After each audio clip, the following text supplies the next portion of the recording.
નમસ્કાર, હું છું પ્રિયા અને તમે જોઈ રહ્યા છો જનતા કી જાણકારી ન્યૂઝ। નજર કરીએ આજના સમાચારો।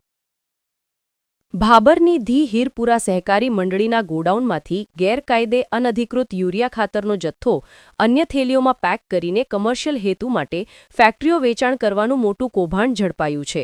સરકાર દ્વારા ખેડૂતોને યુરિયા ખાતર સરકારી સબસિડી કાપતા ₹266.50ની કિંમતે અધિકૃત લાયસન્સ ધારકોને વેચાણ કરવાનું હોય છે, પરંતુ ભાભરમાં ખેડૂતોને અપાતું સબસિડીવાળા યુરિયા ખાતર જે પીળી થેલીમાં હોય છે, પરંતુ આરોપીઓ પીળી થેલી બદલી સફેદ થેલી ઉપર urea four industrial use only લખેલ ખાતરની થેલીઓ ભરી સિવાય મશીન વડે પેકિંગ કરી ઔદ્યોગિક એકમોમાં મોટી રકમમાં વેચાણ કરી મોટો આર્થિક નફો મેળવવા સારું સબસિડીયુક્ત ખાતર ઔદ્યોગિક એકમ સુધી પહોંચતું કરવાનું ષડયંત્ર ચાલતું હતું તેવી માહિતી ભાભર પોલીસને અને સ્ટાફના માણસોને મળી હતી।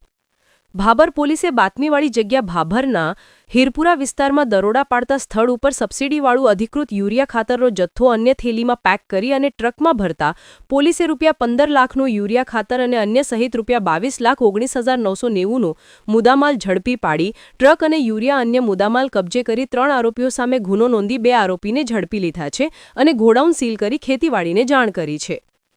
અત્રે ઉલ્લેખનીય છે કે આવો કાળા બજારમાં કેટલા સમયથી જથ્થો હતો અને આવો જથ્થો કોને ત્યાં મુકાતો હતો તે પણ તપાસનો વિષય બને છે।